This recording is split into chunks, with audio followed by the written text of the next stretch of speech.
This podcast is a member of the Voices of Wrestling Podcasting Network. Visit voicesofwrestling.com to hear the rest of our great podcasts, as well as show reviews, columns, opinions, and updates across the world of wrestling.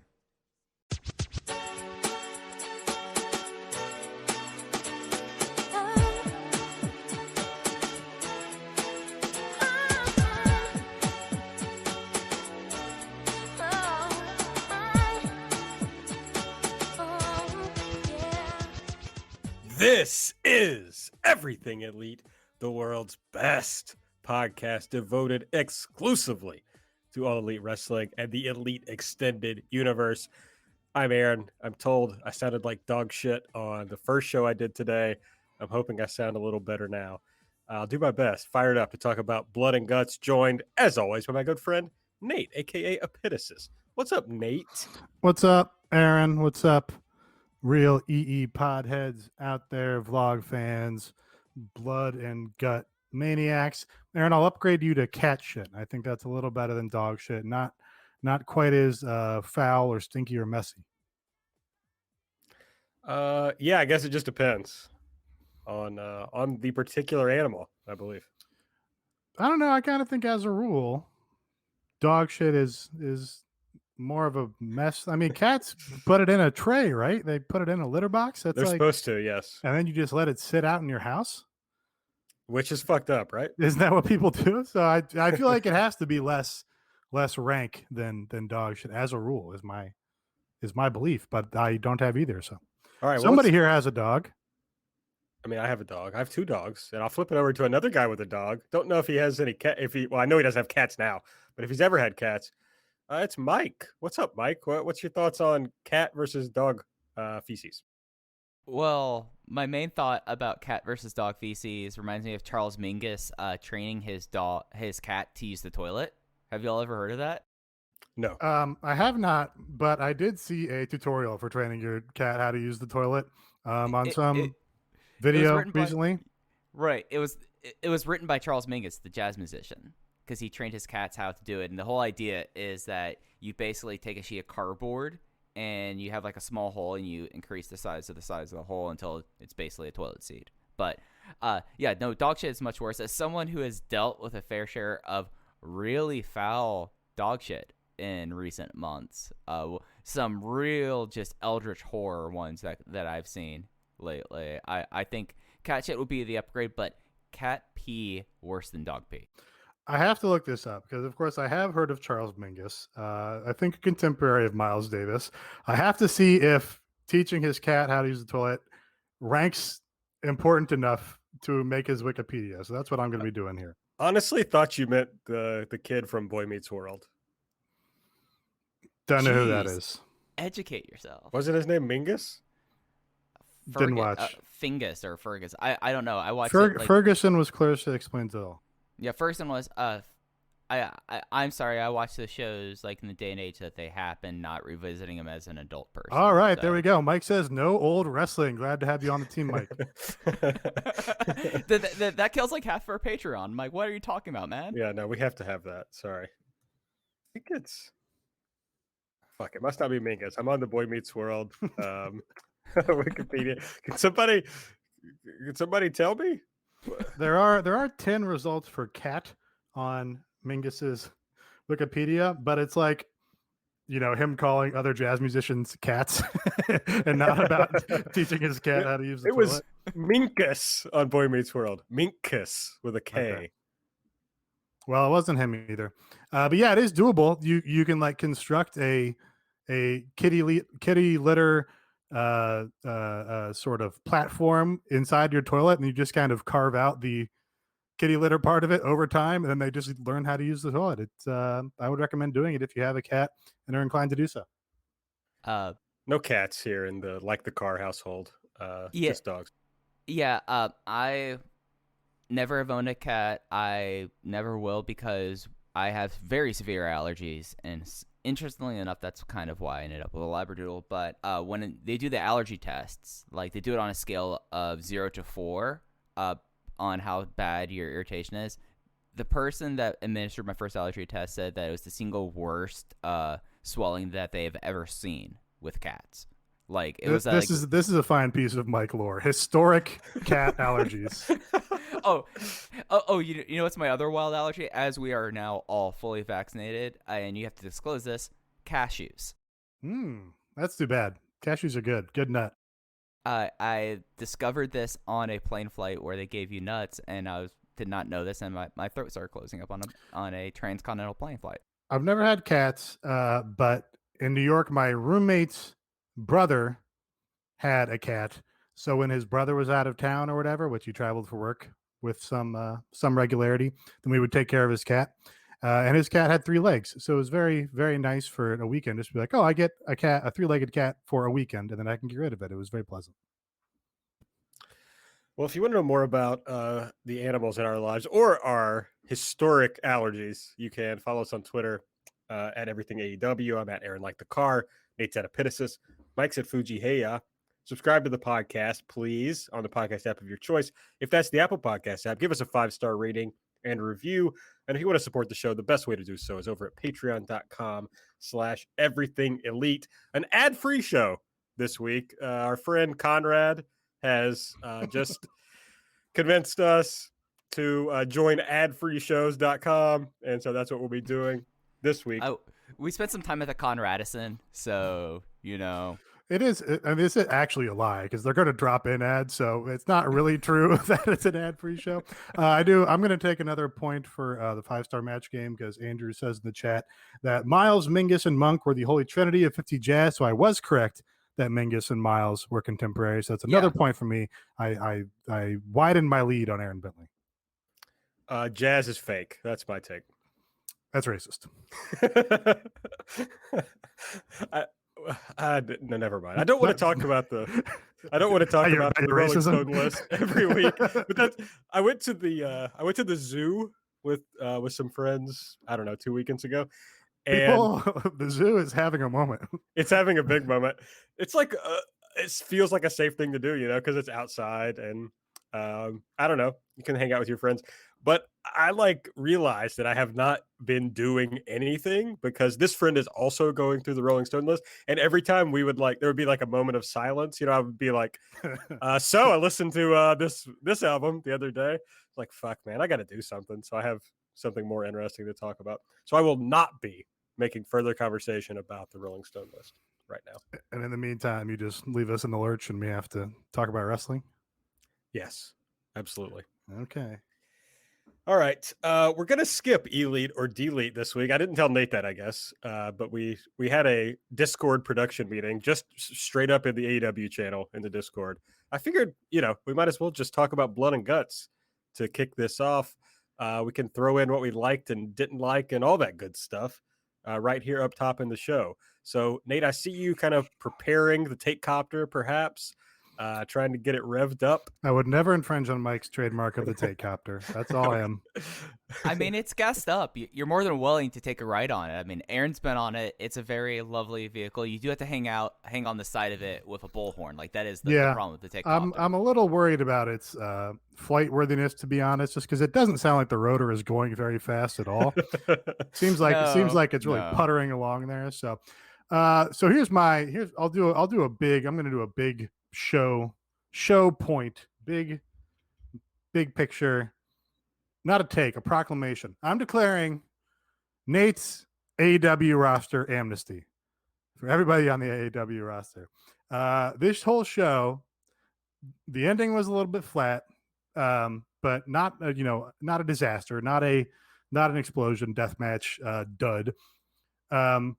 But this show felt so hot and every part of it felt like it was clicking, and the crowd was on fire for the show, even though the entire first hour was taped. They had a good Ethan Page segment on this show, which was heretofore thought impossible, along with Scorpio Sky in there. Sean Spears was like an integral part and held his own in the blood and guts match. FTR were working their asses off and bleeding all over the place here. And I just decided we're coming up on Double or Nothing, which is the 2-year anniversary of their first show. Is that right? And I'm declaring Nate's AEW roster amnesty. I'm giving everybody a fresh set of eyes, a fresh crack at the bat. I'm going to open myself to the possibility that Ethan Page can be an entertaining part of the television show, along with the previously mentioned people, because in the right hands, these people can succeed at high levels. They can be important parts of the story. They can hold their own and perform well in matches and bring something unique or special to the table, even if it's not, being my favorite dude or being a top level main event guy. So that was really my overall show point. Any thoughts on that, I guess, before we do the match? Delete. Oh, wow. This Yeah, guy, my take. the heels digger inner, Aaron Bentley. He's digging his heels in. No, I mean, someone made this point in the Discord, but they're right. That segment was entertaining because of Darby Allin. It had nothing to do with Ethan Page. Page just happened to be in a Darby Allin segment. You're right. Except it was the best thing that Ethan Page has done in the company so far in terms of his promo and his performance. Certainly, it was better than the matches or the backstage promos or the vlogs. Jesus Christ. It was just a straight ahead yelling at the camera promo where he's like, I fucked you up before and I'm going to fuck you up again. And it was like, oh, he's not putting on this big insincere voice or, being too cute by half with it. He was just, very direct. And for that reason, I was like, hey, that was not cringeworthy. That was entirely fine. I mean, yeah, that's reasonable. I didn't want to change the channel during his promo, which I guess was certainly better than Scorpio Sky's dog shit promo to start the segment. So he had that going for him. I mean, maybe that's Ethan Page's thought here is like, I am going to look good compared to Scorpio Sky when it comes to promos. So here's what's confusing about Scorpio Sky's promo is he started off being the Riddler to Sting's Batman, but Sting, of course, is the insane icon. Sting was doing the Joker wrestler before any of these other, knockoff, fucking, what's the 30 seconds from Mars guys? Jared Leto-esque Jokers in the wrestling industry. So that threw me for a loop. I was like, come on, you can't call Sting Batman now. He's the Joker, which makes you not the Riddler, but who's a really low level Batman villain? The Calendar Man? I don't know. Calendar Man, Solomon Grundy. I mean, there's a bit. I mean, arguably, Mr. Freeze kind of sucks. Mr. Freeze, I was a DC guy. Mr. Freeze is never really Arnold. If you didn't have Arnold, then nobody would have any fondness for Mr. Freeze. I'm going to go with Calendar Man. Scorpio Sky is Calendar Man. I really just want to give shouts to Nate here for we didn't do Elite or Delete. I said we're going to start with Blood and Guts, and Nate still did something totally fucking different. I mean, but you said it yourself. You didn't tell me about this, so I started talking about what I was going to talk about. Also, it was a show long point, and that's what really was refreshing to me about the show. Is like, oh, like there is interesting stuff up and down this card. There are big matches on future television shows and future pay-per-views to look forward to. And fucking, Sean Spears went in there and he had a chair with his special logo on it and he nailed the guy with it. And I was like, headshot? Yeah, they had fucking headshots in the Blood and Guts match. I was like, okay, see these, Tony, I don't know. You can make these guys work. So coming up on the anniversary, fresh start, AEW roster amnesty. I think it's something that, Aaron, we were talking about this morning. Like, there is a formula to the War Games match. And we laid out, like, okay, you're not dicking around with, like, the idea of the faces get the advantage. Like, the instant way to make a Blood and Guts / War Games match just absolutely, like, defeat the purpose of it. And they picked the right person from the inner circle, the babyface, to be in there to start. But it seemed like that, like, they carved out all this time for Blood and Guts, like, and they had it live in front of the crowd. They wanted to make sure that the crowd didn't feel like that they got screwed over, which is entirely fair. Like, the idea that they had all these state matches and then they only had one match in front of them and some solid promos, to be fair. But you had the idea of War Games where you have the periods and then you have a pretty quick conclusion afterwards, because usually one of the conceits about the War Games match, especially the original ones, is you have someone like J.J. Dillon in there, and he is either you have like the idea behind it is that you have like the flunky, you have the manager has to get in there and fight them as well, and then they're the convenient person to submit or surrender. There was no opportunity for that here because of you had 10 people and they were all featured wrestlers in the roster, and you had basically 20 minutes after, or what was it? What was their term for the match beyond? Wasn't it like all out war? Assault? All out assault. I mean, did they say that? Yes, they did. Wow, now that Nate said it, I thought they were just calling it submit or surrender. I mean, that's what I would have called it. All out assault is some real American Gladiators ass stuff right there. But you had 20 minutes there, and a lot of it really was building towards the surrender up top of the cage of MJF forcing, I guess it would be Sammy Guevara to surrender for the inner circles to prevent Jericho going off the top of the cage. But it just kind of lost steam at a certain point. Like the first period with Dax and Sammy Guevara, probably some of the most I've enjoyed Dax in AEW. Like that period I felt like was worked really well, and then you had Shawn Spears coming in, as Nate said, like just going headshot, boom, headshot, which was perfect. And then, Santana might be my MVP of this match just because when he came in, like he was someone that was constant action, and whenever the camera was focused on him, it was always interesting stuff he was doing, and it wasn't clear stalling, because when it got to a certain point in the all out assault, I hate that. I'm just all out assault. All out assault during the actual match portion, it just kind of went to a halt. And I mean, you can't really do anything about the commercials. I mean, that's something that like they would probably love to be able to do it completely commercial free, but that's ultimately not their call. So like that's just what it is. But it got kind of meandering towards the end, and that was kind of that was like one of my big issues. And I did really like that we got combat mode Inner Circle. Like I like that they came out all supposed to be wearing jumpsuits, like they were busting out of prison.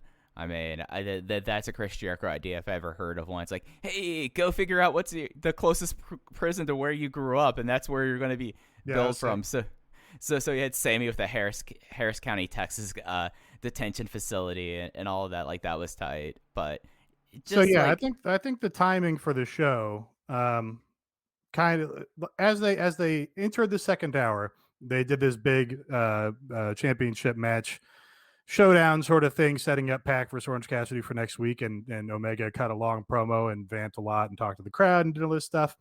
And then from that point, it kind of felt like they were trying to rush, like, oh, Kenny's going long in this. They came right back from that, started plugging next week's show, and Excalibur did the fastest match read down I've ever heard anybody do. He was just banging through all the matches, and they had Miro do his, and then they finally got into the match. It just felt like the timing was a little off because they had all these great ideas for the first third of the match that Mike was talking about, where you have all the individual wrestlers enter, and it's very easy. Maybe it's not very easy, but it's a less complex task to sort of lay out a match where it's like, okay, this guy enters, and how do we get this guy some shine, and what do we do these other guys while this is happening? And they had a lot of good ideas for that, and that was I think the highlight of the match, and that fucking kicked ass, really. I mean, you had some great looking spots, you got awesome reactions for the baby faces coming in to even things up. You had just sort of the stuff that looks you're not sure if it's planned or not, but looks totally brutal, like the guys Ortiz getting, trapped between the cage and the ring, and repeatedly Santana having the same thing happen. And that was all awesome. And it felt to me like their timing just got messed up. I don't know if because it's earlier in the show, but when you have Wardlow do his big entrance and showdown with the entire other team and it happens during an ad break, that feels like a fuck up to me. I don't think you would make that decision intentionally, because he was going to get shine there, and then you saw him get a bunch of shine later when he was going to try and make the one-man comeback for the Pinnacle. So that part was all great, but then it got into the all-out assault part where everybody's in the ring fighting at once, and you just kind of get a morass. Like you only have so many ideas for what to do where it doesn't just turn into like a battle royal where everybody's grouped up in a corner or whatever and trading punches.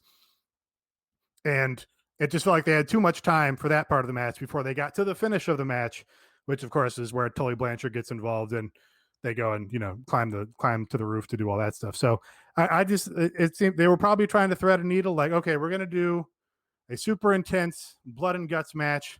It's gonna be like War Games, which were these high energy, super intense matches for 25 minutes, whatever. But we're gonna do it with commercials on television, so we have to have more time because we want the exciting stuff to happen in between the commercials.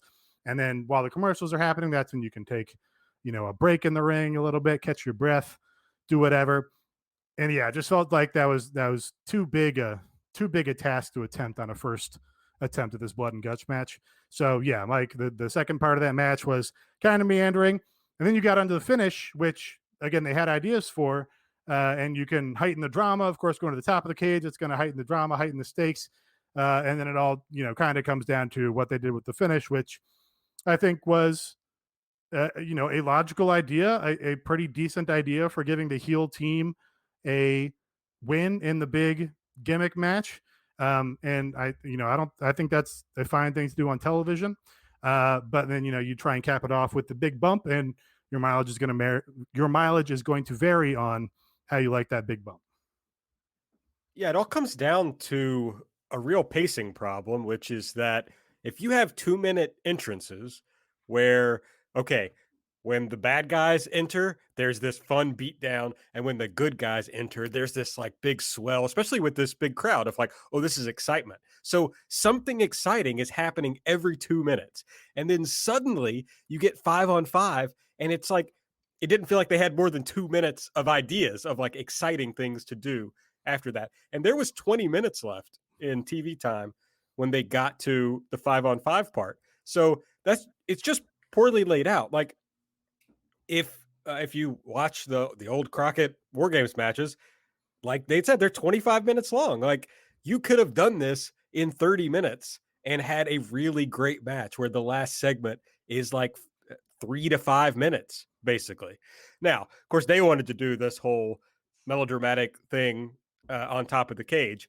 And my issue, I mean, I hate when a cage match goes outside of the cage. I just think the point of a cage is to keep the wrestlers inside the cage. So that's always going to irritate me. That said, when they get up top, it's like, okay, this is from like a television perspective, this is compelling. You got like, suddenly you can focus in on these two guys, because the point of War Games is that the end of the match is 5-on-5.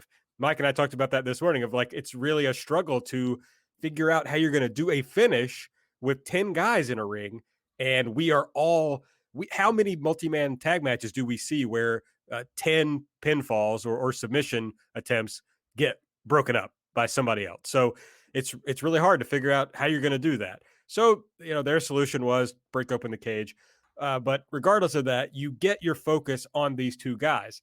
The overall problem for me, and I do think like the bump kind of sucked. It was weird to me that the Inner Circle guys believed like, oh yeah, I'm sure MJF will just stop doing this if we just quit. I'm sure that'll happen. But my biggest problem with it was Pinnacle wins, MJF wins, but I don't think he or the Pinnacle comes out of this looking any better. They don't actually get that big bump, and I don't mean bump of like taking a bump, but like the ratings bump of like overcoming the Inner Circle in the way that you would want to kind of like the whole feud was about MJF taking Chris Jericho's spot, right? Yeah. Well, how did he push? Well, he literally pushed Jericho. Okay, sure. But how did he like? You keep working against yourself with these words. These words are using. but how did he elevate himself above Jericho? With the way that they won the match. He was on top of the cage. Jericho was on the ground below, I think. Fuck. Anyway. The traditional way to elevate a guy is if MJF pins him clean in the middle with this move, and it's like, I beat you. I have your belt now. I have your spot now. Whatever.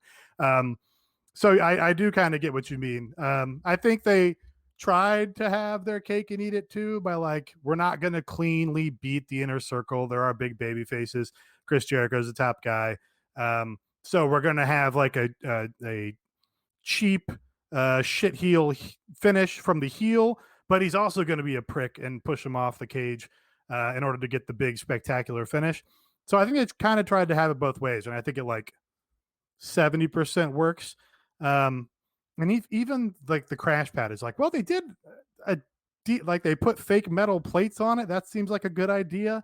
It's just when you see the bump and you see the camera looking right at it, and everybody sees those plates like bend up when he hits. It's like, well, everybody can see what that is. So I think there was maybe a way to make that work because it seems like there was some ideas there. It just didn't get shot or whatever in the right way. What'd you think of the bump, Mike? The bump, I mean, Not WWE's the bump. Not WWE's the bump. The premiere, I'm not even gonna pretend to know what their catchphrase is. The bump itself, like, it makes sense with MJF's character, and I felt like that it was sufficient there, and it does kind of, and MJF does have like the motivation that he literally wants to be higher than Jericho. My issue with the bump, and this is something that they now have a trend of, they really kind of shoot themselves in the foot with how they produce these things. Like, we've already been through how the explosion happened and how the explosion just was not what it was about to do, and they had to retcon it. This one, it was clear it was a crash pad from the go. Like, even if I didn't already like see a tweet about it, I would have been like, oh yeah, no, that's a crash pad. Obviously, that they're hiding there. And the thing that bothered me about the bump, like, I mean, made total sense wise. I mean, other than like, Nate, you're entirely right, or whoever said, I apologize. It was me. True. Yeah, Nate. Okay, I was right then. Nate, you're absolutely right about it. That like it shouldn't be like the inner circle should have no reason to believe any of what MJF says, and no, it does kind of. But I was right also. Yeah, you both were right. Hey, we're all right here. But the motivation there. But the bump itself, like Jericho started fidgeting when he landed instead of soloing it like a dead fish. And that really bothered me. For some reason, I just like when I saw that and like he was like fidgeting, like he was like moving his head like this. Whereas like for something, and I mean, there's something to be said about the Jim Ross like dramatic voice, the bad news Jim Ross voice that like they tried to affect a little bit. And I did love the fact that Tony Schiavone called him a little shithead, or he called him a shit. But if they're gonna do these big spectacular endings, I guess you can't. And if you're obsessed with trying to do them safely, which is a good idea, I guess, for your employees, then they really have to look great, or people are going to pick them apart because people want to pick wrestling apart. That's what we do on the show. If you can't make it look great, then you want to do it, then you have to do it like Darby Allin did it and just fucking do it and throw yourself down the stairs. If you can't do either of those things, then you just can't do it, or you're going to set people up for disappointment. You see, Nate, I understand what you did there because you knew I was going to make this point, so you asked me that question so you can make your follow-up point there, right? Yes. It's the magic of podcasting, friends. Magic of podcasting. But, like, I had issues with the production all night, though. Like, that was the thing, like, with it, like, shooting, like, a show with 2 rings and, like, moving and keeping your hard cam where it was and, like, having bad crane shots of the stuff that was in the first hour really bothered me. Like, it's like, guys, you could set up 2 hard cams and have like hard cam left ring, hard cam right ring. Like, just take a camera off the floor that you're already going to be taking off the floor anyways because you have 2 rings you're dealing with. That probably would have been cleaner. But I also one of the other things that I liked about this show was it just felt totally different because they, slated out the entire second hour for this match, and they had, like going into the match, they had 2 separate interview segments because like, well, we gotta.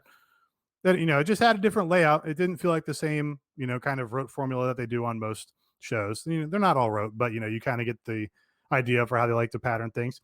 And just having the second ring there through the first hour just made it feel special and unusual in that way. So it didn't even bother me much that it was like, oh, it's kind of a crooked take on the ring because they didn't move the hard cam. But yeah, it would have been cleaner if they set up 2 hard cams or just set up 1 hard cam and shoot 1 ring all night instead of switching from 1 ring to the other. Yeah. I will say the production and doing those interviews before the match, like with the lights all dimmed and then like coming out and having like an interview station there, looked awesome. Like that, I think it might be some like the best production they did was like having them there and like having them like self-contained right there. It felt really organic and it felt like it was really like in a lead up to something, and especially like when you had like Miro just go grab the microphone with like this imposing structure behind him as he says, Darby, one of the best promos I feel like the company's had in a while, the closing line that Miro had there. So there were some hits and misses here, and it was something that I felt like they could have made more hits a lot easier. They could have made it easier on themselves. Yeah, that was a cool thing they would do in like WCW, where they'd do interviews up on like a stage or something, and the people could be like sort of addressing the crowd and face the crowd and play with the crowd instead of being cordoned off or whatever. I also just kind of like doing 2 interviews. It kind of felt like a UFC or something, where it's like the big match is coming up. We're going to make you wait for it, and you're going to build anticipation for it because we're going to do 3 interviews first. Yeah, the 2 ring thing was weird because, you know, in WCW, the point of doing matches in separate rings is you got a whole fucking crowd there in an arena, right? And you don't want a whole side of the crowd to feel like, you know, they've been made to have a harder time watching the show. But these matches were taped in front of no one other than like the wrestlers around the ring or whatever. So it was really pointless. But yeah, the interviews were cool, and it had that feel that you're talking about, Nate. And also, like, I appreciated that they just wanted the live crowd to get to see some of the stars, right? Which also felt like, I don't know, it felt important and cool of like, oh man, a crowd seeing a show. Yeah, it was like, wow, Orange Cassidy came out and the crowd was like, we get to see Orange Cassidy. Very much like John Thorne of AEW tweeted about how Eddie Kingston showed up at one of their shows recently, and they went out to a restaurant and the server lost his mind about seeing Eddie Kingston and serving Eddie Kingston. He's like, wow. And he went home and posted on Facebook about meeting Eddie Kingston. It's like, oh yeah, like it's been super easy to meet Eddie Kingston at a show for the last decade plus, but now he's on TV with Jon Moxley every week, and it's a whole new world for Eddie Kingston and all these people who didn't know who he was. So yeah, it was. You got some of that here on television where it's like Orange Cassidy came out and like, yes, we get to see Orange. We get to see Orange and Kenny interact. We're seeing stars and we're reacting to them. Yeah. Yeah, that was great. You know, just hearing the reactions, that was exciting. All the, you know, the pops for, as you were talking about when the baby faces came in, you know, that is why I was pissed off. I didn't get to hear the Wardlow one, you know, like I want to hear people go crazy for Wardlow. It was not as big as I would have hoped. He got booed. You heard it, I guess. Yeah, I saw the whole thing. He got booed a decent amount. You know, maybe maybe AEW fans are normier than I thought, but I thought he was going to get like some quantity of face reaction just because he seems very cool. But no, he just got like straight up boos. You know, and maybe they put him in the break because they were worried he would get cheers and they didn't want that on TV. I don't know. But yeah, I guess just overall, kind of a weird match for me. A lot of, you know, the first part was great. I just, coming out of it, I'm not sure how anything has changed for anybody. I'm not sure that anybody is in a different position than they were before the match. I would argue that the Inner Circle no longer have a purpose now. Well, I don't know about that. Maybe that's true. I'd say maybe the big takeaway is we're not going to see Jericho for some number of weeks. So that's probably the big shakeup. Maybe Inner Circle has to figure out what they're going to do without Chris Jericho, and maybe that's why they don't have a purpose. But that seems like it should be the most obvious like impact going forward. And then of course MJF can come on TV every week and be like, I took out Chris Jericho. I took his spot. He's gone. Yeah, that's true. And then he comes back, and I guess, I don't know, they're going to do MJF and Chris Jericho again. I mean, they have to eventually, I suppose. Yeah, I don't, that was all Mike and I wanted to talk about this morning was like, oh, it's very intriguing how the finish is going to be because the Inner Circle has been so important to AEW. That was the big build on the Road to episode. And you're like, okay, are they going to, you know, put Inner Circle kind of behind them, you know? And it's like, okay, well, that was the thing that happened and now it's over. And then the Pinnacle is really just trying to get started, you know, and they needed to win to get the momentum. And somehow, this didn't really feel like a WWE finish, but it had the WWE effect of like the right thing without anybody getting anything out of it. It's just like, okay.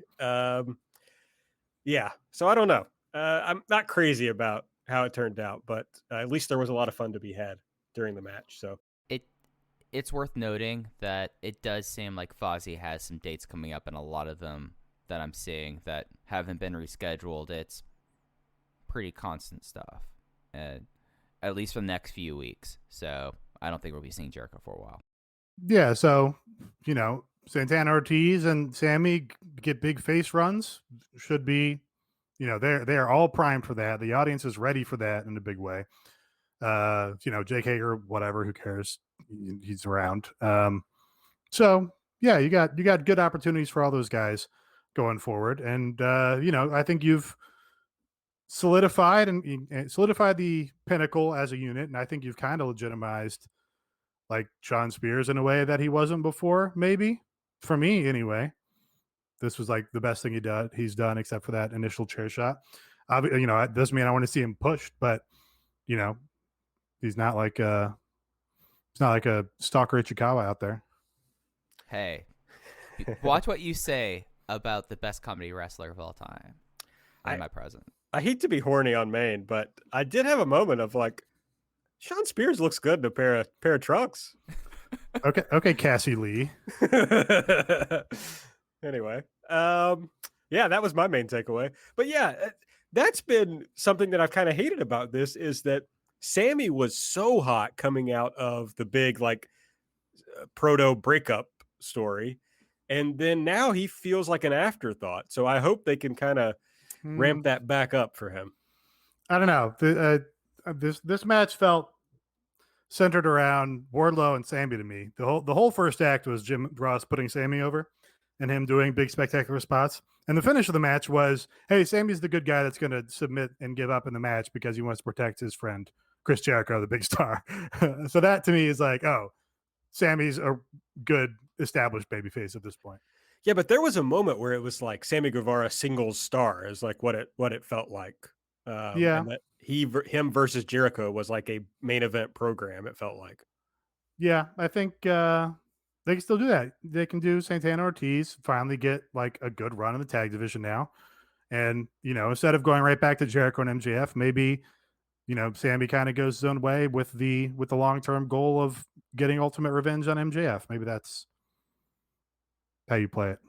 Yeah, and Sammy, out of like I personally think like Santana is someone that I don't think they should break up Santana Ortiz at all. But if there was like a situation where you need to have a singles run out of someone, Santana is totally prepared for it between his promo at Road 2. And I felt like his fire that he came in with, the exception of FTR hair just like flying in there and like jumping off ropes and colliding into people, just popping the hell out of me.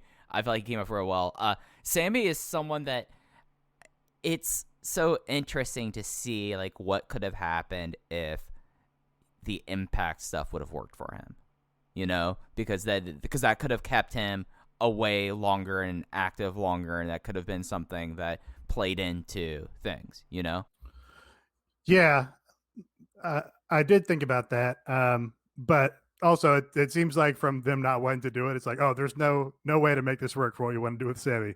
We don't want him to be, the third guy in a match where some other people are involved in the pinfall. So, yeah, I mean, if they had just given him the X Division title and he kept it and never lost it, that'd be great. But it didn't seem like they were going to do that.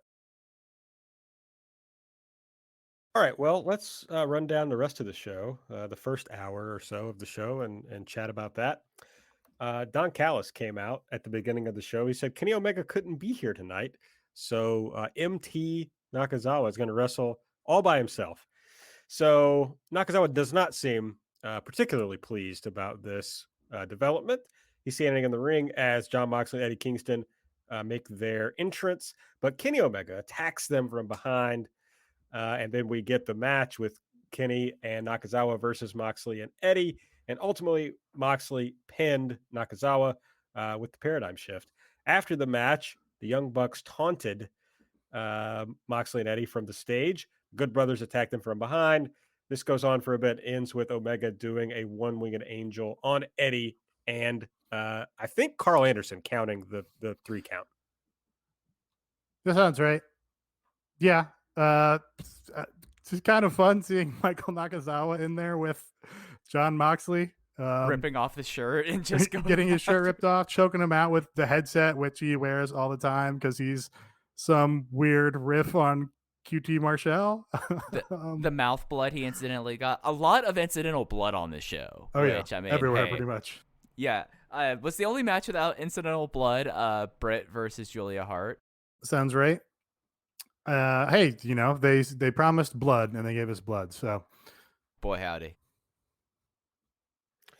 All right. Do you guys think this is, well, now we know, we'll talk about this later, but we know what the Kenny match for Double or Nothing. We vaguely know where that's going. So do we think we're looking at Young Bucks versus Mox and Eddie for Double or Nothing? That makes sense as a big match to feature John Moxley, who's pushed harder than anybody else in the company, and while also keeping him away from Omega for a little bit. And yeah, Young Bucks have their big SCU match already happening. So yes, that makes sense. They have to make those steps play out over the coming week. It lines up, and I mean, it's something that they've nicely kind of, like, the nice thing about the SCU match is that you don't really need to build it at this point. So they've done all this build towards that I think that then moving into that, but then and it doesn't have to be a title match between them. Like, it does not have to be another title defense there, but that it will be a title defense. They'll find some way to justify it. But I think that that's the likely direction, and I think it's a smart use of this feud and all 4 individuals in it. Tonight, it felt like they were like, okay, baby, we're going into overdrive on this build to Double or Nothing. We're going to give you all the matches. I for once, I don't have to complain about, hey, we're supposed to be paying this money for this pay-per-view because, brother, they were building towards that pay-per-view tonight. I do think I said last week, hey, this could all come together. Maybe if they don't put anything together over the next 2 weeks, then I'll complain, but they still got time. I mean, I'll still say that they could have been building stuff, and I feel like that it's stuff that they could have been done pretty easily. Like the whole thing with, like, Orange Cassidy has just kind of been floating on the ether, and so has Pac over the last few months. And if this was going to be the big build towards one of the other ones there, like, you could have been making, like, who's going to be like this, and then build up with that. I mean, they have done short build championship title matches, and have felt like less like that. They're like, oh well, these 2 are on top. Let's have them face each other for the match against Kenny. Then we had Cody versus QT Marshall. Cody won with the figure 4. After the match, the governor, Anthony Ogogo, hits Cody with the liver punch, drapes him in the British flag. And I assume we have another Double or Nothing program there. Governor's got to win that match. Love the factory. Love the governor. The match was fine for where it got us. Cody does these things where he wrestles. I don't know. I got to wrestle my best friend Sean Spears. We got to go out there and have the best 2.5-star match you've ever seen. This is Cody's driving passion. I got to have my own promotion so I can have 2.5-star matches with my friends. Like, I gotta play my music my own way. I can't have Vince telling me how to play my music because I love nothing more than 2.5-star specials. Yeah, the factory rules. Governor should punch out more people in the coming weeks. He should just punch out people backstage. That's my take.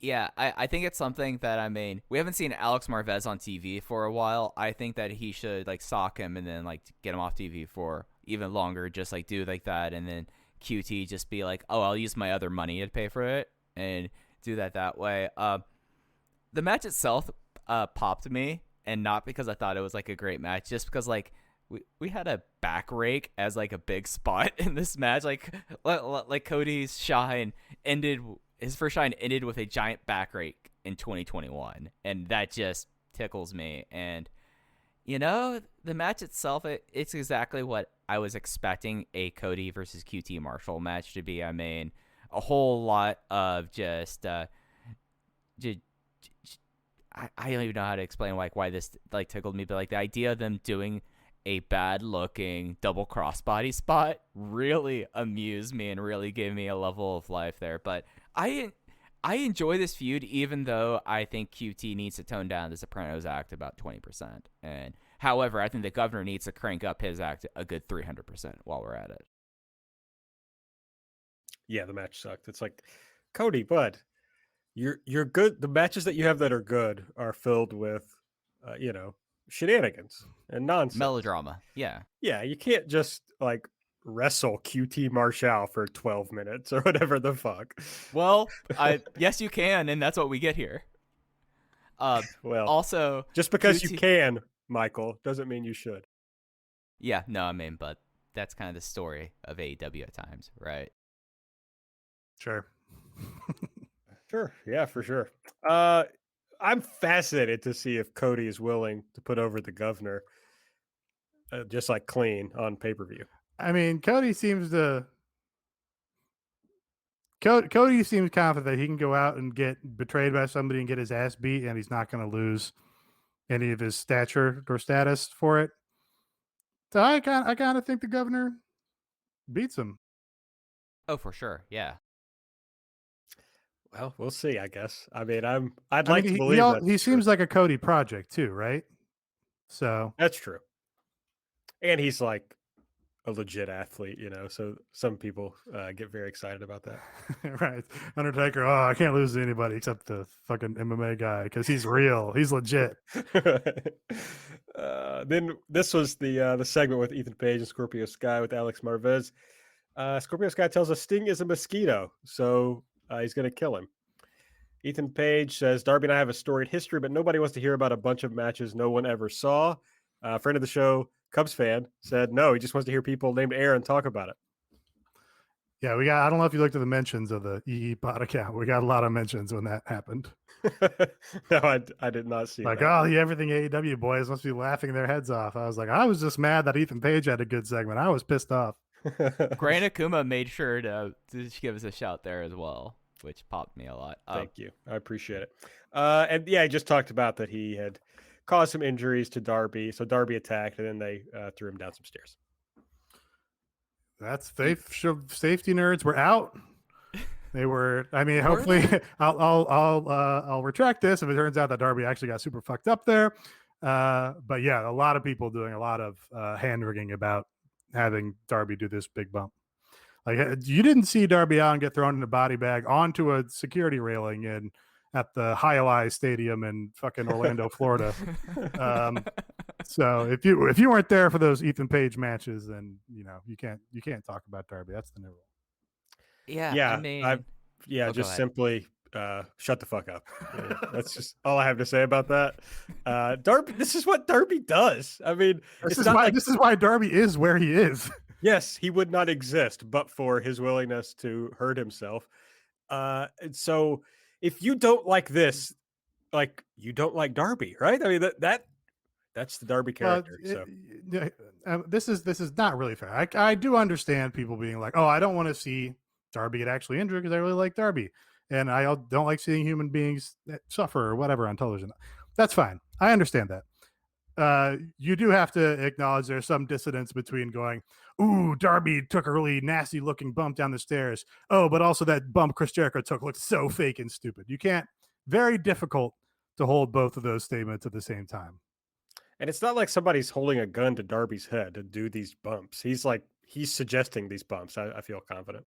Yeah, and it's not like if he wasn't wrestling, he wouldn't be doing stuff like this. I think that's also fair to say. I mean, he is someone that, he posted his bailout videos, and I would say his bailout videos looked much more gnarly than that bump that he took today.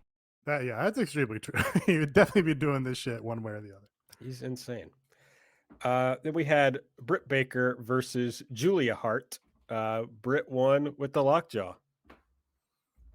This was perfect for what it was. Britt won and a lead up to her title match, and she completely took out someone that is both a Molly Holly and Mr. Anderson student and a Cody Rhodes student. So covering all the bases of AEW Dark right there. Yeah, good to, just give Britt some warm-up wins for her title challenge. That makes sense. people seem excited about the title challenge. There was a pop when they played the graphic. Start giving us the big promo packages and Sheeta interviews and Sheeta highlights of her title reign videos. Start putting those together now so we can build the anticipation for the title match when it comes without needing little dentist office skits and stuff in these Chris Jericho segments. Just give us the fucking Moxley versus Nagata video, but for this big title match that everyone wants to see. And it's I'm sorry. Go ahead. Mike and I were playing chicken there of who was going to talk.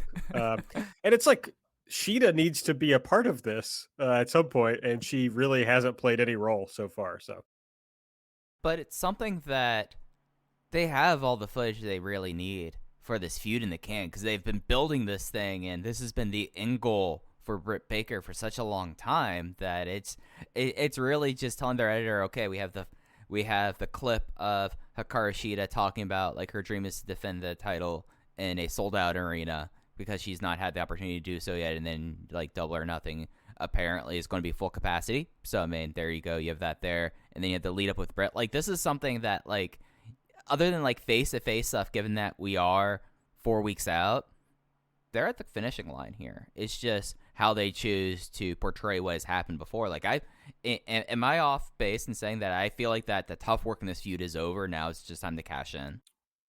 Well, no, they've done the tough work of making a really legitimate and exciting challenger. They've done the tough work of having an established champion who's had the belt for over a year or whatever and faced off all comers. Those are like, the big picture tough parts of making an exciting title match.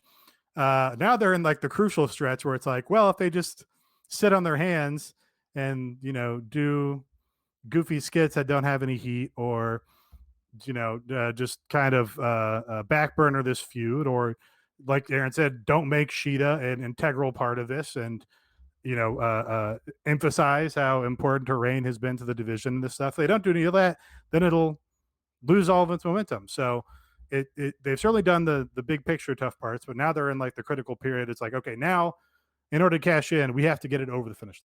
No, that's entirely fair, and that's something that I think can be accomplished relatively easily. Like, I didn't mean to dismiss that. It's just like, this is when like you reap your rewards. That was the point I was making. Like, I think that you could very easily do that segment. I think it would be incredibly awesome for the build, and I think that's something that I feel like, at least with how they've been portraying both of these wrestlers, that I have confidence. Whereas I don't have confidence in other feuds that are happening right now, I have confidence in this one that they'll be able to pull that off. I think in the spirit of me giving all the AEW roster amnesty, I think just as a podcast, we should agree, when you're responding to me and saying, oh, Nate, that's reasonable, that's fair, I think we should just say, Nate, you're right. You're totally right. You're very correct. And everything you say has persuaded me and swayed me, and I stand. Hey, I mean, you were able to lead me to the right decision earlier on the show. So, I mean, Nate, you're right. You are a great leader of humanity, and I look forward to future podcasts where you further will lead me to the right destination. Thank you, Mike. I'm happy to have you as part of this journey. I will not be involved in this journey. You're gonna have to convince me of something, Nate, on this show. You might be too has dug his heels in. What did I say earlier? Mr. digs his heels in. Mr. Heels too dug in. Mr. Too damn heels dug in. Mr. Too damn heels dug in. I think that's it. All right. Sheeta needs a second for this match, and you could be boring and have it be Mizunami, but it should be Keiko. Is all I'm saying. Keiko. Look, in the spirit of compromise, Aaron, you're right. I agree. I'm persuaded. Keiko did get her second. She's getting her second shot, so she'll be able to be there. Sick. I did see that. She's very nervous because everyone that she knows has gotten the shot has been sick and stuff. So, power through, Keiko. It's the pain is worth the reward. Yeah, I mean, she made it through draft day, so that's over. Right. And now she can sit back and chill. Y'all, I have a conspiracy theory that I'd like like to lay down on us. That actually, when we get to it, I'm gonna lay down this conspiracy theory. This is what we call a build. I have a crazy conspiracy theory that's popped in my head that I'll be dropping on y'all in about 5 minutes. All right, looking I, forward I to would it. call that more of a tease than a build, but okay, I'm interested to see. They did okay. Taz did one of his breakdown videos, but I missed the first part of it, so I don't know what he was breaking down. But eventually, I mean, he was just putting over Hobbs and Cage and talking shit about Christian. Yeah, he was talking about Christian's maneuvers and basically criticizing him and saying he was bad. I also did not pay very much attention to this, but the premise seemed funny. I thought this was a scream, like him saying like you're doing good here, and he's done this before. Like he did this with Darby, and he did it very successfully. And I like how they're kind of tapping back into it. And the only thing is, I wish they would have like him be doing these segments like not in a feud, so that like that when you like when they dropped the Darby in one end, they had it for a couple minutes. They had a couple weeks rolling where he would be actually be giving like technical explanations, and then he just shat on Darby. Like having this come in out of the blue, I feel like wasn't as effective as it could have been, but I enjoyed it a lot. Yeah, I mean, I think these segments are always good, so I wouldn't mind if he was still doing them. But yeah, it does make sense because he has like transitioned into this full blown heel manager that he only does it to call out his nemesis. Then we got the just the inexplicable 4-way tag match to determine a challenger for the Young Bucks for next week on Dynamite. Varsity Blondes versus Jurassic Express versus SCU versus the Acclaimed. Kazarian pinned Brian Pillman Jr. after the best moonsault ever. The best Meltzer ever. When they do the spike pile driver, I'm it's sorry. the best I'm Meltzer ever. Yeah, there's a limit to how peaked I'm going to get by SCU, but they're doing this story really as effectively as they can, where they have to win or they'll break up. They're going to win and they'll do a title challenge against their longtime friends who turned heel and betrayed them, and they're going to lose the match and they're going to break up and they're going to, end their careers to their compatriots, the Young Bucks. It's a, totally good pro wrestling story. This match, like this was something that I kind of was almost talking myself into on Light, thinking that we might be getting a Varsity Blondes match out of this, and I was kind of like building up for it, and I kind of came away with this like Varsity Blondes and Brian Pillman Jr. has really over the last 6 months has really like picked it up, and it's blowing off the SEU storyline. I hope it ends with a certain. I think we all know how that match ends, and I hope that for this tag team and for some of the wrestlers involved in it that they move on to other things. Max Caster, great rap. Okay. Yeah, no, I thought that he had it's no Andrew Cuomo line, but I thought that like bringing up like Dark Side of the Ring, like right before Dark Side of the Ring promo or commercial was pretty on the nose there. Yeah, it was a good John Stossel line. He's great. Then we got the hype video for Jon Moxley versus Blue Justice Yuji Nagata coming up next week. We've even a Nagata promo worked in there, and then Moxley fucking just went nuts on Yuji Nagata, like he's just gonna destroy him. He has no respect for Yuji Nagata, and he's gonna kill him next week. He has no respect for anyone once the bell rings. That's true, but that includes one Yuji Nagata. So they didn't. I mean, this was great. This was sick. This was a picture perfect way to like have two promotions working together, where they took what was basically a whole video package that New Japan put together and had on their socials and stuff, and probably on New Japan Strong, I imagine. And then plugged in a new Moxley promo and gave it a whole second life, and it was fucking awesome. They were like had these great shots of going back and forth between both of them, all this AEW footage of Moxley and then like classic Yuji Nagata footage. And like Moxley talking about respect, and you see Nagata with like the whole crowd behind him and him doing his salute. That was awesome. They didn't really, they did kind of skip over the step where Yuji Nagata responded to Jon Moxley and was like, talking a little trash about him. So you were kind of like, ooh, Moxley escalated things a lot there between steps A and C. But yeah, there was a promo in between there where Yuji Nagata was like, I'm not going to bring my 6-shooter because I like good old fashioned pure pro wrestling or whatever. All right. So I'm going to couch this by saying I know absolutely this is not the case. What if this was because there's been examples of this happening. What if this is a way for Bushiroad to get all the New Japan wrestlers vaccinated? That'd be Think fun. about it. That'd be good. That would be I sick. support it.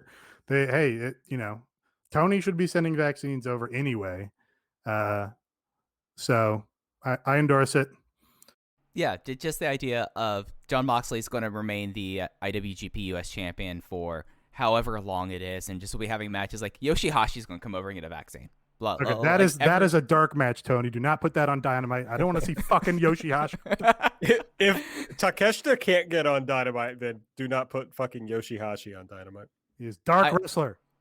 I mean, he's going to become like them. He's just going to be. He's gonna get like his V40 very quickly because they're gonna send over Toru Yano, and actually that needs to happen on Dynamite. They need to have that G1 rematch happen there. So that was the idea I had, is that this is actually a operation to get the New Japan roster vaccinated. That was you knew fucking New Japan was in a bad place when everybody started the Yoshihashi Redemption Tour narrative, where it's like, oh, Yoshihashi's got this big trios title story and he finally won his first belt, and wow, Yoshihashi's really showing up big in whatever the fucking New Japan Cup. It's like, no, he's not. He still stinks. His face doesn't move. Stop trying to convince me Yoshihashi does shit. I'm old enough to remember the first time people tried to pretend Yoshihashi was good, and it was never true. He's always been bad. Always been bad. Just makes me feel nothing as a human being.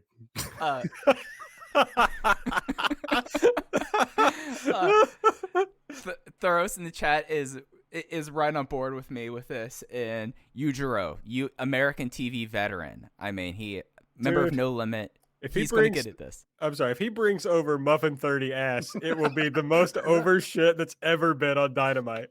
He has to bring back the old entrance theme as that happens. You know, the sexy saxophone that used to have the Brockhampton one, yeah. Oh yeah. The best theme song that New Japan has had in years, and it's gone away now. Yujiro on Dynamite. I mean, everyone's gonna come over here. I mean, do we think Iizuka needs to get one? I mean, like he's still being involved in storylines one way or another. Like Takashi Iizuka is gonna come over as well. See, I mean, his theme might be better than the classic Yujiro theme. I don't know. That's a close call. 1 and 2. Kenny Omega was out with Tony Schiavone. They say next week is going to be Pac versus Orange Cassidy. Throw us in the chat talking about, sorry. You're not sorry. No, I'm not. I thought it'd be funny. About how Yujiro's an American TV veteran because he was on TNA. Did you see that TNA was teasing like, oh, Naito, he was here before. He might be here for our big Slammiversary show or whatever. No. Well, they did, which is like very... Great social media outreach there. I respect it. I respect it. I kind of feel like it might help New Japan a little if Naito showed up in Impact. Is that messed up to say? I mean, that's a way to get the title eventually off Kenny, you know? That'd be sick. Yeah, I would watch that for sure. I'm just, I don't know what Naito's been doing. But it would be, much like Yuji Nagata on Dynamite, it would be the most discussion anything that New Japan is doing has gotten in the West for some time. So Kenny Omega was out with Tony, and before we get to this, Aaron, listen, Mike, you just said that'd be a way to get the belt off of Kenny Omega, and I didn't interrupt you and correct you, so I don't want to hear it. I'm talking about the Impact belt. To Naito? Yeah. Kenny Omega versus Naito for the Impact title. They have great That's matches. Right. Yeah. I mean, it'll be a great thing for a company that needs, needs a little push in New Japan. Get the Impact belt on your guy. I've heard people do the theory of like you need this like neutral space where Omega wrestles like Okada or Kota Ibushi in Impact, and it's like that's an interesting theory, but the idea of something like that actually happening in fucking Impact is just too far a bridge for me. Oh, absolutely. What is the theory? I'm not sure I understand. The theory is Kenny can't go to Japan to wrestle in New Japan, and I don't accept that premise in the first place. He was booked for Ultimate Party after he had his issue at the airport. He was going to be on the Ultimate Party show after all of that. He was going to also be on the OWE Japan show. Yeah, so he can't. He can't go to Japan now. Anyway, No, why but why couldn't you do those matches on Dynamite or on a pay-per-view where people will see them? the theory is, and I'm not saying whether I subscribe to this, I'm just saying the theory is maybe AEW doesn't want to put their people on New Japan, and New Japan doesn't want to put their people on AEW. So if they kind of can meet somewhere else, it's like a nice way of not having to do those Switzerland, right? basically. Okay, so Nashville, Switzerland. I don't. It doesn't make sense now that we've seen. Usually God is going to be on Dynamite, of course. Right. But I do. So I guess the concept is, Taz versus Mike Awesome at an ECW show when Taz worked for WWF and Mike Awesome worked for WCW. Yes. That was cool. That was a cool thing. It was a cool thing. You had a hot ECW crowd for that, whereas TNA, no. You have no crowd. Pac versus Orange Cassidy in an eliminator match next week. Omega says, Pac's one of the best wrestlers in the world. He's beaten me before. Let's just announce the match. That's what it's going to be. Me versus Pac. Tony says, no, it's going to be Pac or Orange Cassidy. Orange comes out. Omega, not impressed. Talks about Orange being very popular, not championship material. Says Orange stole the sunglasses gimmick from him. Takes the oranges, takes the sunglasses, gives them to Nakazawa. Tells Orange Cassidy, see you in 10 years when you grow up. I like Dan Severn's belt train gimmick, but Michael Nakazawa's Kenny Omega's belt pillow is maybe better, especially because he wears the AEW ones and all the other ones he delegates to Nakazawa. It's like, Nakazawa, you can have the fucking AAA title. That's fun. Yeah, I think like the thing that like gets me is like when he put the sunglasses on Nakazawa and Nakazawa struck the pose with the belt on, and it was like this with the he had to readjust the aviators. That cracked me up. Like I thought that this was, and it's very clear that is the path forward. I think that like it all makes sense. I will be really sad when Pac loses next week because that does seem like that he's kind of secondary here. Yeah, I saw a lot of complaining about why do this segment now when Orange Cassidy hasn't won the match yet. I don't know. I don't think it's impossible that this is just a segment to make you second guess next week and Pat can still come out and beat him. And then it's like, we thought Orange Cassidy was going to win that match because they did the promo last week, but they swerved us. And now we get a Pac versus Omega match and I'm excited for it. Seems perfectly fine. Orange Cassidy heard him talking shit and he came out and confronted him. It seems like some just good pro wrestling segments. I mean, it also like gives you more of a reason to root for Orange Cassidy in the match. Yeah. So, yeah, makes sense to me. Whatever they do, but yeah, I mean, it did feel like that's where they want to go. But either of those matches is a good title match for your pay-per-view, so it really doesn't matter. I didn't think they would go to Orange Cassidy as like a world title challenger on pay-per-view at this point. But it's a crazy thing to think about. But it seems like it would be it would be a good match for sure. It seems like it would probably be a drawing match and it seemed like a big event for a pay-per-view. Yeah, and it's a good heat up because we've seen how Kenny has been as a pay-per-view draw, and Orange Cassidy has been someone that they've noticeably, like, it makes sense that he has not been really up to stuff, and it kind of has been like the third in the Best Friends versus Kip and Miro thing, because then you had this in the back pocket, and they're able to heat this up real quick. So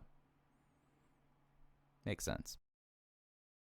Yeah, I mean, it's like neither of them is going to win, so it really doesn't matter, I guess, who the that's kind of why I just do think Orange Cassidy wins. It's like, well, they can beat Orange, that's fine. It's a good defense for Kenny. They'll have a good match, and then you're not dealing Pac another loss because I think you still want to protect Pac as a potential top title holder. And then you have a longer play where Orange eventually gets to like the TNT title, and it's received as a big moment because he's been trying and challenging for all this time. Over in the Discord, Drake makes a good point. Why did Cage beat Hangman Page if Cage isn't part of the eliminator here for the title challenge? Well, I don't know who's in I think they said that Pac and Orange were the top ranked guys, right? Yes, because Page got knocked off. They are, but it gives you a big boost to beat the number one guy, right? Yeah, but yeah, I don't know. That didn't bother me. I mean, you kind of want Cage in like this aggrieved spot where he never gets the spots because he's like the fuck the world champion. And he just be like, this sucks. I'm getting screwed again. You know what I mean? Mm-hmm. And it's something that it seems like that Cage is dialed into whatever the team Taz versus Christian Cage thing is as well. So I don't think he was ever going to be in the picture with this. No, he's like, I mean, what did he challenge for the TNT title on Dynamite once? Is that what happened? He's a TV challenger. He's not a pay-per-view challenger. It's just where I slot Brian Cage in my mental hierarchy. Right, and when he came into the company in the pay-per-view with Taz, he won the match, and then he had a TV world title shot against Moxley. So, yeah, I mean, it lines up. He's just a TV level guy. Nate, yet again, you've made an excellent point. I absolutely agree with you. I love this show. This show is so good now. And I just wanted to provide more evidence backing up your tremendous point. Thank you, Mike. I hate this. I feel like this is a really good episode we're doing. Miro is out with Tony. He says 7 days from now, he has a date with Destiny, a signed contract to face Darby, the man who doesn't mind dying versus the man who doesn't mind killing him. Yeah, this was sick. Match will be sick. I think, did we pitch this on last week's show? I feel like we did. Miro versus Darby. Yeah, and we talked about just killing him. And now you're still protecting Darby because Darby took the big bump this week. So when he gets wrecked next week, it won't hurt him that much. You know, it won't feel like he was a fake champion. And that's going to be awesome. Then you move Darby onto the Ethan Page thing, and you have fucking belt monster Miro. I think that's great for everybody. Just all this stuff is hitting on all cylinders for me. I'm not sure that this is going to happen, but if they somehow went from Miro with Kip to Miro gets aligned with Ethan Page, I will lose my fucking mind. That's really, really make people long. Nope, amnesty. I'm amnestying Ethan Page. I mean, they can have conversations about Gucci versus Banana Republic, of course. Didn't they? He had Louis Vuitton on today, didn't he? Didn't they say they rubbed Darby's face in his Louis V's? I'm not sure who was wearing the sneakers. Okay. I thought it was Ethan. And I was like, wait, that's not Banana Republic. Those aren't his navy blue canvas shoes. Those aren't his beautiful shoes. This isn't his beautiful house. Yeah, and then they did the Blood and Guts match that we talked about off the top of the show. So that was pretty much the show because there's a lot of stuff, but there were only a few segments total. If you want to support our show, the best way to do so is to go to patreon.com/everythingelite and subscribe. It's the start of the month. It's a pay-per-view month, so we'll have a Double or Nothing live instant reaction. We'll have some stuff leading up to Double or Nothing, some retrospective look backs. I'm not sure what we're going to do. We got 2 Double or Nothings now in the past. So, we're building up some retro content to discuss. So we'll have to figure out what the best way is to tackle do an audio commentary on last year's retrospective episode and just listen to ourselves talk and then talk over him. That's a very funny idea, actually. I really popped him with that one. He got all excited. Yeah, that made me laugh. So we'll do that. Also planning to deliver on the deathmatch episode that we talked about. So hopefully that'll be up this month too. We have a Discord, so check that out. This week, we had Mike talking about Rey Reyes and various other things on Mike's Tea Break.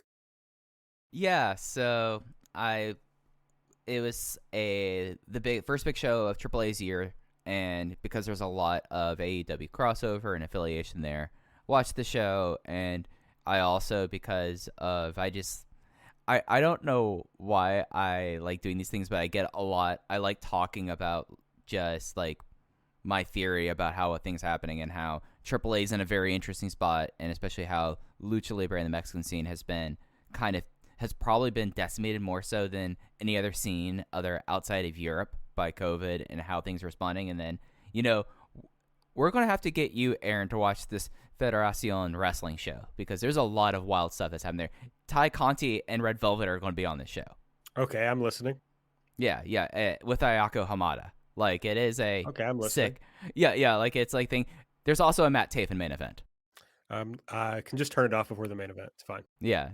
So just had a chance to watch that, give my thoughts about that, and I do know in the future that I don't know when it's getting recorded, but Drew and I are going to be talking about the Nightmare Factory Produce 2 show sometime pretty soon. Also, it's the reason it's a great month to subscribe to the Patreon is if we get enough subscriptions, I will be traveling to New York City on June 19th on my birthday to Dave & Buster's in Times Square to see the Pink Dream Alex Gracia for a meet and greet. Didn't know that's where that was going. I thought that was going to be, hey, you like blood? Well, Mike's going to blade on cam. But no, it's the Alex Gracia and Hikaru Shida autograph session at a Dave & Buster's along with like some Playboy models, question mark? Yeah. So it's going to be good. And I can only go if you all give me enough money so that I can, take this trip. So do it. Patreon. The more patrons we have, the more checkies Aaron can buy. That's right, baby. We got 3 tiers. The $8 tier. The key is that the $8 tier gets you the live show and the replay of this show. So, and sometimes it takes a while for that main show to go up. So you'd like to have that YouTube replay. Patreon.com/everything elite. Next week on Dynamite is the name of the show that we talk about. We will have the IWGP US Championship match. Jon Moxley versus Yuji Nagata. Young Bucks versus SCU. That's a title match too, right? Yes. Yes. Okay. Title versus tag team, basically. So An impromptu this match. that's right, baby. An eliminator match, Pac versus Orange Cassidy to see who's going to wrestle Omega at Double or Nothing. TNT title match, Darby Allin versus Miro. Tony's going to interview Jade Cargill. Cody will make his Double or Nothing announcement, which it's like, okay, who gives a fuck? It's like if Which you're is going to what? wrestle the governor, then just build the feud. I don't know. Yeah. Anyway, sick card. It's like pay-per-view level card. Yeah, no, there's a lot to like on this show. All right. And then we found out for sure that a Double or Nothing for the women's world title, it will be Hikaru Shida versus Britt Baker on Sunday, May 30th. It's going to be at Daly's Place with a full capacity crowd. So I will not be traveling to that. But I am. How hard? I was talking to TJ Hawk, friend of the show, TJ Hawk, about this earlier today. Mhm. How difficult do you think all out tickets are going to be to come by? Insane. Yeah, I said that's going to be the only excuse people have in our DM for not coming to All Out is not being able to get tickets. Because, yeah, I think it's going to be open and a hot ticket. And I think that they'll probably be doing some sort of like fan fest, given that they are doing a lot of stuff. It seems like in Jacksonville.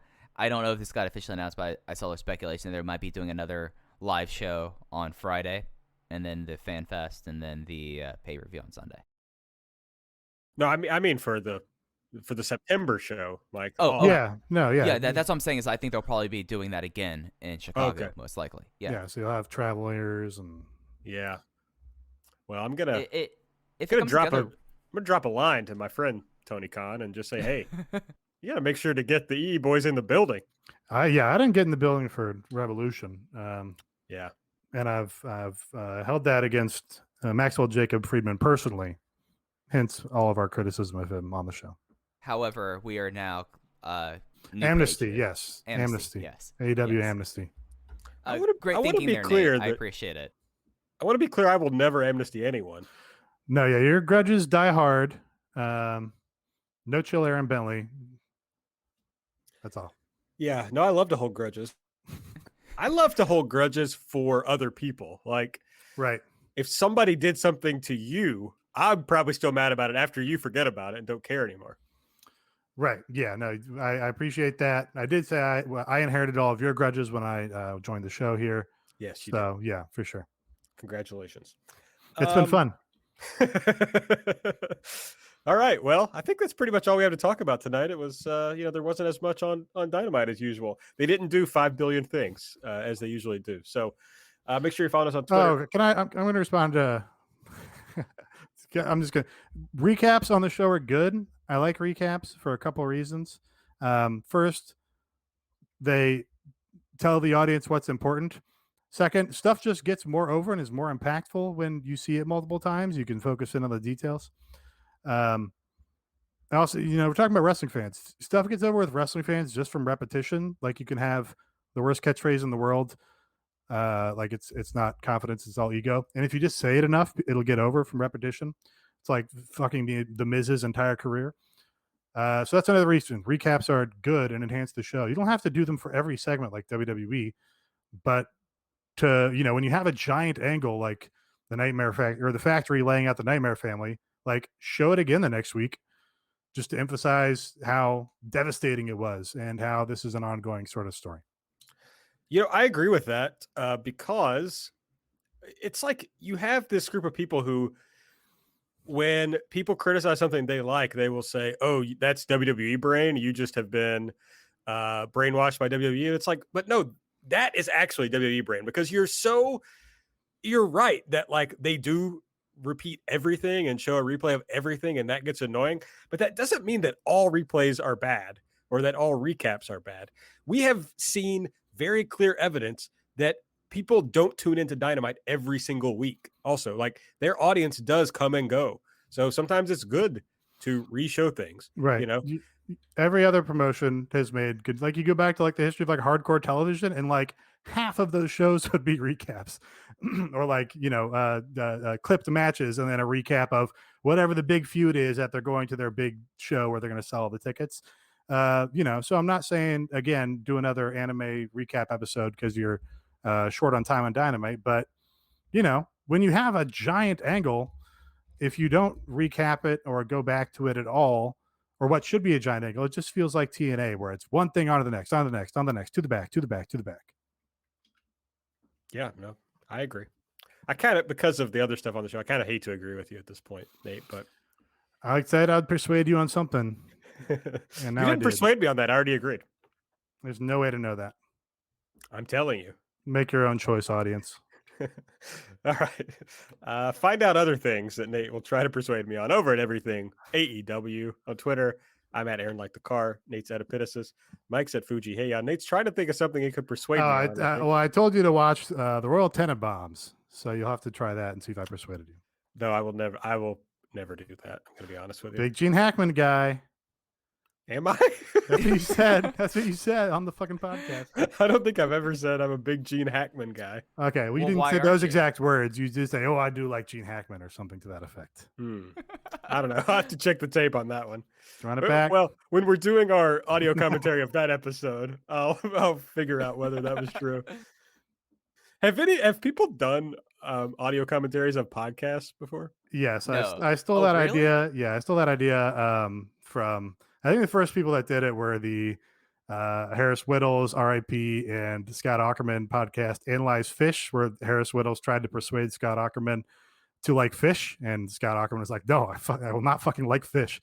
And one, like in the first season, like episode 8 is like an audio commentary of episode 6 or something, where they brought Paul F. Tompkins on just to talk over it. So that's where I stole the idea from. It's a very funny bit, but of course, Harris Whittles is a very funny man. Yes, he was. So have to agree with that. All right. Well, now I'm really thinking of, it would be a funny bit to do like all of our episodes. Be like, okay, we're going to recap every episode we've ever done. It's time for us to do Everything Elite 74. Everything Elite. We have to do it out of order. We have to pick like random episodes. Like, I mean, this is not so different from like old wrestling recap timeline shows where they go back and watch. All the people that are upset that WWE Network doesn't exist because they can't watch whatever it is. I guess Aaron is supposed to be watching SMW, so I shouldn't bury this idea in general too hard. Yeah, I mean, I've really failed at that. But I was gonna say it's not. It's they're about as valuable because one's old wrestling and the other one's old podcast, not wrestling. Yeah, hey, but SMW not as widely available as like every WWE show that's ever. happened. No, I'm exaggerating. There is, especially when you break it down and you got all the backstage machinations and insight and stuff. It can be interesting, but people that just go back people that just go back and watch WWF pay-per-views from 2004 or whatever and be like, let's talk about these old matches. I don't understand the necessity. We will not be doing that here. But although I'm inviting more grudges to the show, please jump in. I can't imagine like 10 years from now us being like, all right, here's Double or Nothing 2023, where we just like do that basically. So let's everybody forget about this, okay? When that comes. All right. I talked about our Twitter accounts. Subscribe, rate and review. Go to patreon.com/everythingelite and join up. Give us a try this month, and it'll be worth it. So join us. We'll have fun. That's it. For Mike, for Nate, I'm Aaron. We'll see you next week.